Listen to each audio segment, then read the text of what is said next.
My daughter is now 8 months old and she's been sleeping through the night since she is 6.5. And here's just some proof. You guys, my daughter, who's nearly 7 months old, is sleeping through the night. She literally didn't wake up once. I never thought this day would come. Mommy slept in her own room, in her own bed, the whole night, woke up at 7:30 to a happy baby. Wow, I am literally a new woman. And I really, when I heard about this sleep training and the sleep trainer said, yeah, by night 2, she'll be sleeping through the night, I was like, not my girl. I was wrong. So, how did we get here?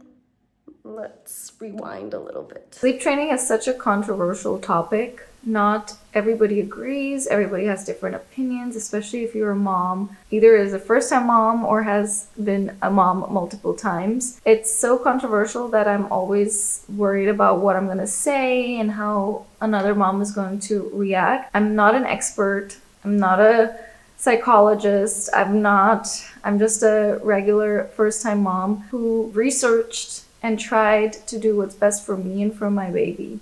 And this is just my experience and what I have learned through this process. A lot of my friends wanted to know what I did exactly. And there's just so much depth to it and so much information that I decided to make this video. If you are new here, welcome to my channel. I am super excited to share this with you because it's something that made my life so much easier. It's something that made me confident as a mom, and it's something that made my baby happier, more confident, more secure, more safe. There's so many benefits and pros to this experience that I am no gatekeeper. I'm going to share all of it. I would firstly like to thank my sleep trainer, Diana, who we hired to be with us for approximately 10 days. She helped us and she guided me through the process. She made me become a better and more confident mom. And it's not just me talking about this. My fiance noticed this about me, my friends who were super close to me and talked to me every day, my mom, and it was just this support I needed in these times. I don't have my parents who live with me, and my in-laws don't live with me as well, so this is exactly the support and help I needed. I have made notes here, so excuse me when I try to refer back to it. I wanted to just start with the agency. This is something that I came across. Actually, someone from Instagram DM'd me about this because she had a woman from the agency sleep train 2 of her kids, and she said, Sohni, this is amazing, because I was posting a lot on Instagram, and if you follow me on Instagram, you know the process I have been through. Our sleeping was so bad and just got worse and worse, and actually my mental health and my relationship with my partner was gone, non-existent. So she messaged me and DM'd me and said, hey Sohni, this is the agency we use, look into it. And I was like, I don't know. I was in the position where I was co-sleeping with my daughter since the beginning. She was sleeping in a bed that was next to us, and then as soon as she got a bit bigger, after a month, I think, she was always sleeping with us in bed. When we traveled, she was next to us and between us, and always we were co-sleeping. I was loving it, but I was exhausted. For 6 months, I had no relationship with my fiance. We didn't cuddle, we didn't watch any TV, and there was just nothing. We were always tiptoeing around her, and she was sleeping, and yeah, I was up the whole night breastfeeding and taking care of her, and it got worse and worse, where I reached the point where I was like, okay, let me look into it, because I had my own suspicions. So that's why I'm a good in between, because I'm not pro one side, So I reached out to this agency. We had a call with Diana and we absolutely loved her. And after our trip to London, we decided to get her here. She came over and stayed for 10 days. It depends on the process, but they recommend a week to 2 weeks. And these are the things that she told me, and I made notes throughout our whole training. The arc. It's called El Arca, and the arc is a divine idea that has always been there and now has manifested itself to give us an answer to many doubts, questions, and fears. A little bit about her is that, from a very young age, her parents took her to a theater school. They thought that this would be a good place to express herself freely, imagine, and create. Although the theater was the window to discover the girl who lived inside of her, this was the bridge to begin her studies in early childhood of education and psychology. She was trained as a psychologist, and she has trained over 600 kids. I mean, it's not just someone we got from off the street who trained like 5 kids and it worked. It's 600 kids, their personal development, their personal experience, and their personal program. And I did subscribe to 2 different sleep training courses. One of them was taking care of babies, and it's worked for a lot of people and it hasn't worked for some. And it didn't work for me. I feel like I needed this personal approach and this eye to see what is the problem? What is wrong here? What does she need? What do I need? And it all started within me. The arc is the language of children.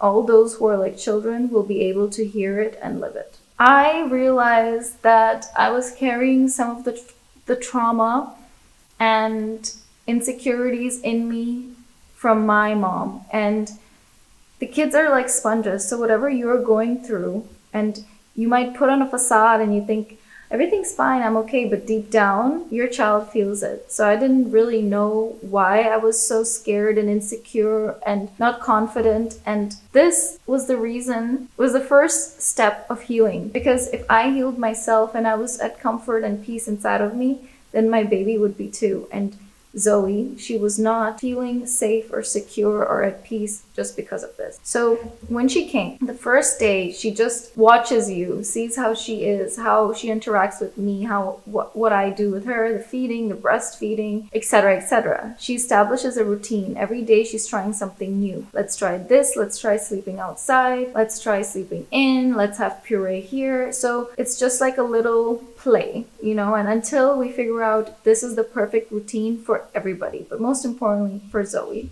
The things that she noticed personally was that Zoe was waking up every 1 hour, every 2 hours at night because I was still breastfeeding, and she wasn't really drinking.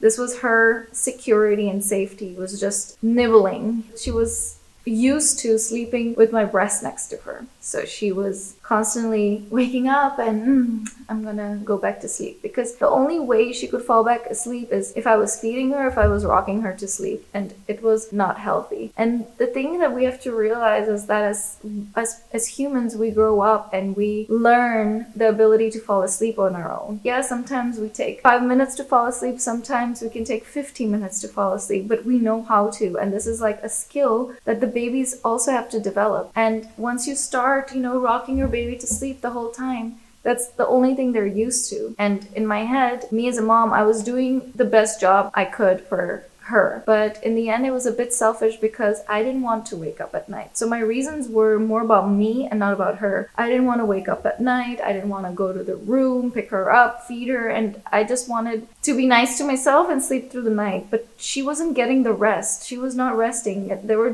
times where she was only sleeping for 5 hours because she was tossing and turning and she was close to me and she was hot. And I didn't really realize what was going on. So that was the first problem. The second problem was that she was so used to being in the carrier the whole time and being in my arms. She started hating the stroller and my back was done. I don't know why. I did try to change different positions and I tried everything and my back was just, I couldn't handle it anymore. And I couldn't always keep her on me. I wanted her to be a bit more independent and sit in the stroller because I knew we were going to London. My grandparents were coming and they just wanted to be able to take her out in a stroller. They can't carry her on them for 2 hours because of their age and their health. So I just wanted her to feel comfortable and like, we're sitting in a stroller, everything is fine, you don't have to worry. So these are the 2 things we try to, work with. She asked me all these questions. If you want to breastfeed at night. The kid after like 6 months doesn't need to eat at night unless advised by your pediatrician. So of course we went to the pediatrician, we asked. Zoe was gaining weight, everything was great, and they were like,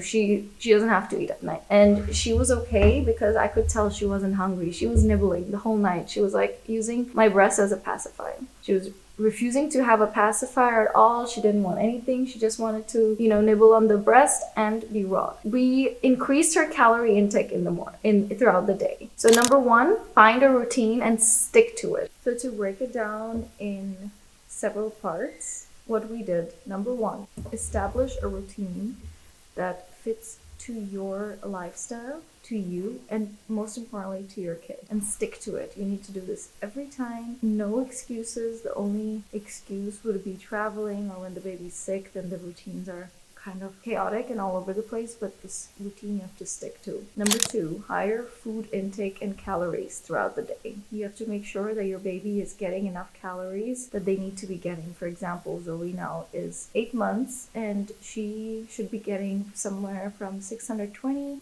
to 780 calories per day. So I always have the app. The app that I'm using is this Huckleberry app right here. And for example, let's go to yesterday. We have on the top, it says total sleep, night sleep. She had 13 hours. Oh, actually, total sleep, then night sleep and day sleep. And then you can see how much milliliters she got throughout the day and how her, day looks like. When the baby has enough calories throughout the day, they sleep better at night because they're not hungry. And sometimes when you don't follow that, the baby wakes up hungry and you don't understand why. So yeah, number two. Number three, we started introducing solids. So not having it substitute the milk. Basically in the routine, we have 12:30, Zoe's having vegetable puree. At 4:30, she's having fruit puree. So it's always at a specific time.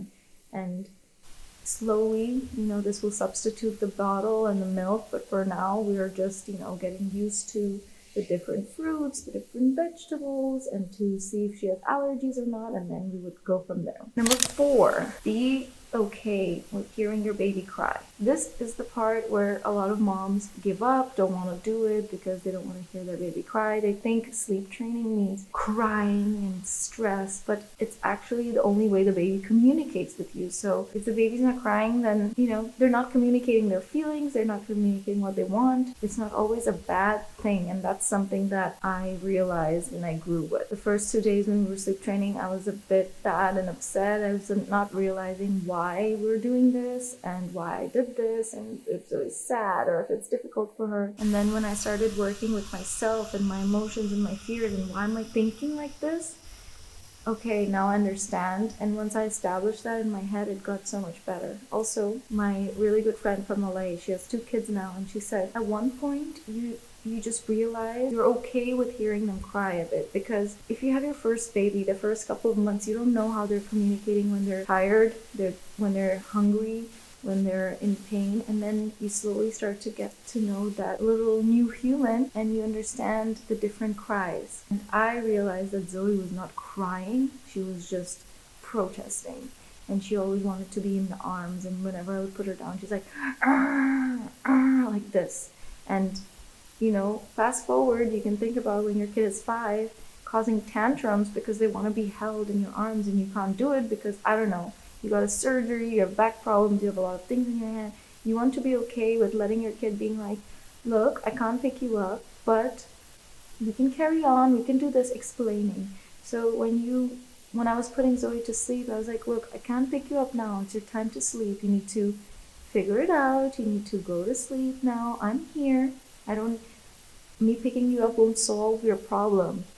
It won't solve it. It will, make you fall asleep, make you tired. Once I put you in bed, bam, protesting again because it's like, hey, I want to sleep in your arms. And then you're like, okay, I'm just going to sleep for 12 hours like this? No. So you have to just explain like, look, I'm putting you in the bed. It's secure. I'm giving you safety. I'm giving you the comfort. I'm allowing you to grow. I'm allowing you to sleep and get the sleep hours that are needed. And I'm with you, you're not alone.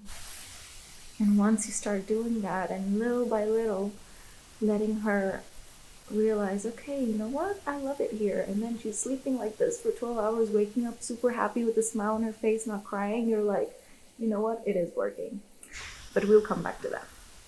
Next point is stick to it. I already said stick to it, but like if you don't stick to it and like on day 3, you're like, maybe I'm gonna do this or do something differently, you're confusing your baby because the babies live and thrive and feel safe in a routine, no matter where you are, no matter if you're in Germany, then you go to the US or you go to Australia. When you have the routine, your baby's like, okay, you know what?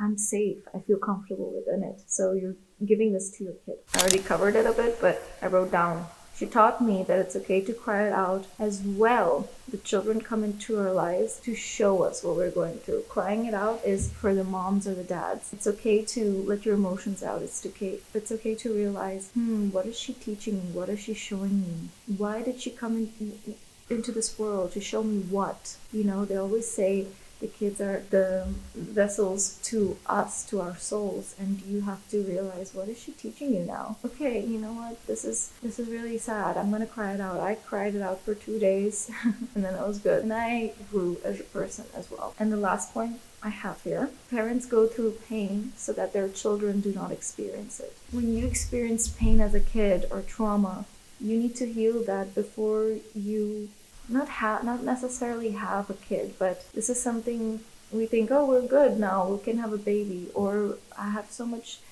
trauma and things I have to deal with, and I'm like not in a good place with my partner, but if we have a kid, it will make it better. It won't, because it will just be like a circle, and whatever trauma and bad negative thoughts or energies you had from the past will all transfer to your kid. And I don't know if you saw this video, but I saw this video a couple of weeks ago. It's like a glass, an empty glass, and a glass that's full. And it says traumas, fears, and etc. And this is your kid, and you're just pouring it into this new glass. And it just continues this way from your grandma, from your mom to you. And you have to have a glass filled with your emotions and things that you have worked on yourself and healed to then pass it on to your kid. Another little observation I had was, a child is like a disoriented angel who fell to the earth. That's why he's always looking for security, a guide that gives him clear instruction. May he help you learn about the different processes we're all going to face at some point. Some uncomfortable processes, but they help us face the next stage that is to come, and that is more strength. The kid is a lost angel who chose both of his parents to love him. All parents know that children are a wonderful gift, but many don't know why they're actually a gift. Children are a gift because they come to show us everything that is inside of us. What is in our soul? In the soul, there's a lot of information, as we know. All that information we believe was left from in the past, in the soul. That there were things that are no longer important to us, but in reality, they're still there, and the only way to eliminate them is seeing them with love through the children, through the eyes of the children. They show us disobedience, they show us anger, the control we wanted to have over situations, and etc. It is for this reason that we often become impatient with them, because we do not want to see that spine that one day caused us so much pain in our relationships with our own parents or family members. Then the question is, what does it mean to love? To love is to respect you, and I respect you when it comes to helping you overcome all the obstacles that are coming your way without getting angry, accompanying you on this journey so that you can advance on your own. Some babies do wake up at many times at night, and what the parents do is try to calm them down with a pacifier or milk, but finally the parents are left confused and very tired, and often without any results. Why do our babies wake up at night, you ask? Babies wake up at night due to lack of sleep or not having an organized routine. Others cry because they're in a big battle, they're struggling with sleep, but others need to feel the adult close to them, which is why a sleep coach was very important for me. He's a professional in charge of seeing the reasons why the baby wakes up. After that, they can make the diagnosis to begin the training time with the baby, giving them the security and confidence he needs until he can do it on his own. We got into such deep discussions of like, what were my fears? Because as someone who co-slept, I realized that my fears were being alone, being left alone was for some reason my biggest fear. And then when I talked about this with my mom, because I asked her questions about, how did you train me? Because back in the days, there was not even like sleep training, but they would let the kids just cry it out because you had to get on with your life. You had to go to work. You couldn't just always accompany your kid and meet all their demands and challenges. So my mom said she would put me in the room, in my crib, close the door. I would be crying for 1 or 2 hours. I feel like that kind of like was my fear, that I'm gonna do that and then I'm gonna have this trauma that I pass on to her. But this was a total different approach, and I had to realize that she did this not out of hate. She did this because of love, because she wanted to give me that security, and she wanted me. It was a bit extreme. We're not going to get into this, but it was a good intention. She wanted to be a good mom. She wanted to raise me well, but she was doing the best she could. When you realize that about your parents, no matter what mistakes they've done in their lives, you have to be able to forgive them. So when I realized that, I kind of forgave that in my head, and I became more confident and calm with that information. And when I communicated that to my sleep trainer, she said, we're not going to go this way because that's not what I'm here to do. Build that confidence and trust between you and your child to accompany them throughout. And this leads me to, how did the process go? How did we train them? How did we train Zoe? So the first night, it was a sleep trainer. So she basically came and she said, you're in your room, she's in her room, you're gonna put her to sleep after on the second or third night, but it's gonna be me this time because it's her confident energy that she goes in with, and the child is like a sponge. It absorbs everything that you're carrying inside. So she's done this 600 plus times. So it was a sleep trainer. I watched them. I went in 2 times. The whole process took 40 minutes. She was crying on and off, but I was in the room and she was there and she was holding her and taking care of her. But the whole process took 40 minutes. The second night, she picked her up, comforted her. The second night, it was me. So I put her in bed, I gave her the bottle, I put her in bed, and then she was crying and I picked her up, comforted her, it's all okay, and I put her down. This all took 45 minutes because now it was like 5 minutes longer. It's me, it's mommy. She's like, what? Why is it different? Like, why are we not in the same bed? So the confusion. And again, not crying for 45 minutes, but the whole process of her going to sleep. So I would put her down, and then after 2 minutes, she would cry again. So I would go in, I would pick her up. Everything's good, Zoe. I'm here, don't worry. Put her back down. So the whole thing took 45 minutes. I think I went in like 4 or 5 times. So how did everything go? What was it looking like when we were putting her to sleep? Just so you know, these are all the notes we wrote as we went, because there's nothing here adjusted. It's all real emotions, real, and this can vary, you know, so you have to just make sure you're sticking to it and observe what's changing, what's different, what went well, what didn't. She woke up at 7:30, she got her bottle, then she had her first nap at 10:30 till 11, and then she had her food. The sleep trainer, it took 45 minutes to sleep. So she put her to sleep, but I was in the room observing what she was doing. Actually, it was 40 minutes. She held her, she calmed her down, she put her down. The whole thing took 45 minutes, not like she was crying 45 minutes. She woke up 10 times at night. This was the first night. 10 times. She woke up every hour. As I said, we stopped breastfeeding. The night 2, it was me putting her to sleep. It took 45 minutes. I gave her the bottle. I put her into bed, said good night, and then I left. After 2 minutes, she started crying. I went in, I picked her up. I said, Zoe's all okay, I'm here. Everything's fine. She calmed her down, put her in bed, leave the room. No, don't stay there. Leave the room. Whenever she started crying again, I went in again. Picked her up. Everything's okay. So until she's sleeping, that took 45 minutes. And at night, it says woke up 3 times. So she woke up at 2, 5, and 6 a.m. So that was already, second night was already so different. And we didn't leave her there crying for hours. So this was all hands-on, gentle coaching. Took 30 minutes to sleep. She got her vaccination, so we were a bit worried, but everything was fine. She woke up 2 and 5 a.m. And this time, I didn't pick her up. So day 3 was when I didn't pick her up. I went in as soon as she started crying. I gave it like 1 or 2 minutes. Always, not just like right away, because it sometimes takes you a little bit. So gave her 1 or 2 minutes to see if she's crying, she won't go to sleep. Then I went in, Zoe, everything's okay. I stood there and I talked to her, everything's fine. I was repeating this in my heart because I wanted to give her this security, like, you've done it yesterday, you did it yesterday. I'm still here, everything's good. Stop crying, I leave. On day 4, she woke up, so she cried within those 20 minutes a couple of times, but wake up 2 times, 5 a.m. and 6 a.m. So if you notice, the 2 a.m. waking, 2 a.m. was always there. So that was like the consistent one since day 1. Day 1 was 2 a.m. Day 2 was also 2 a.m. Day 3 was also 2 a.m. And now, in this one, it was 5 and 6. So the 2 a.m. was eliminated. That was great. So she only had 2 wakings at night. It was 5 and 6 a.m. So the next the challenge was to eliminate the 5th and 6th month. We get to day 5. This time I'm putting her to sleep. Takes 10 minutes. I give her the bottle, I put her down, she started crying. Again, you've shown her that you're here, and now we're not going in the room. And she cried for 10 minutes.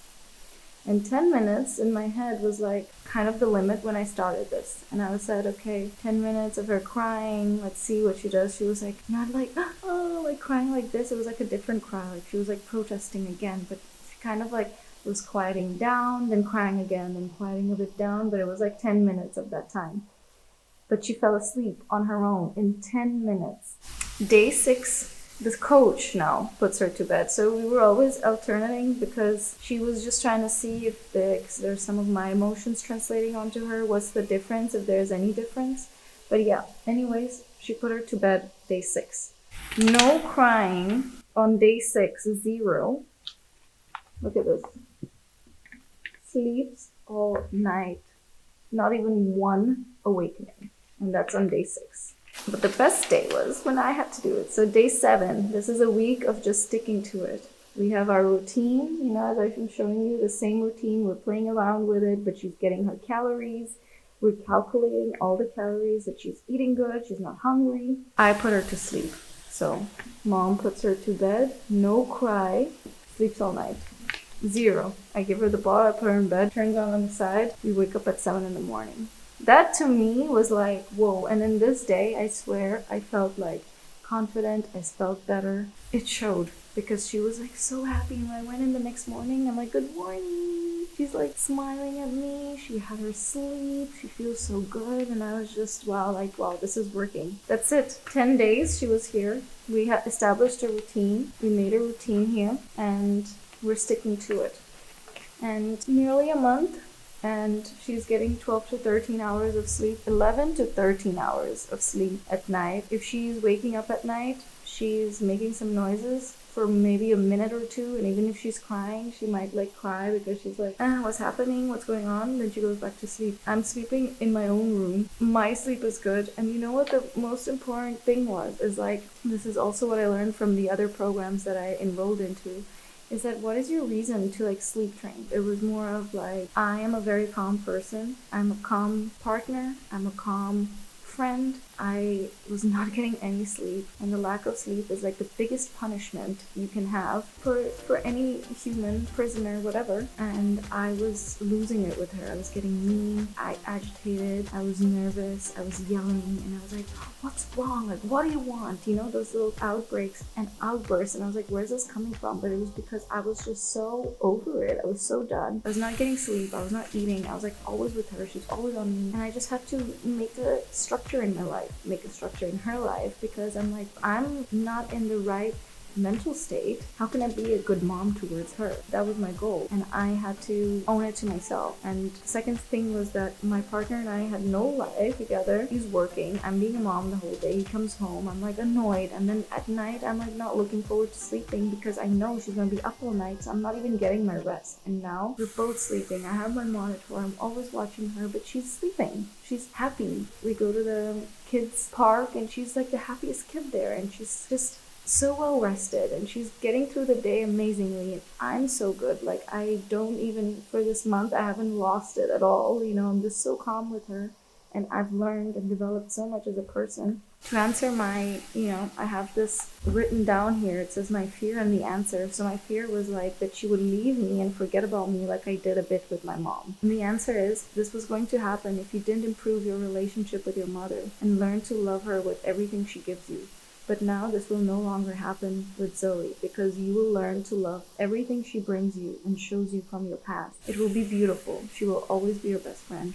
You have to always know that you are providing them with this comfort, and you're providing them with this safety, and they will never be alone because you're always there. And once you know that, you'll be set. And again, this might not work for you. This might work for someone. This might not be something you're interested in. You have to figure out what's good for you, what works, and go with it. If you have any questions, you can always hit me up on Instagram or comment here, but I'm always here for you. You're never alone in this, and yeah, good luck.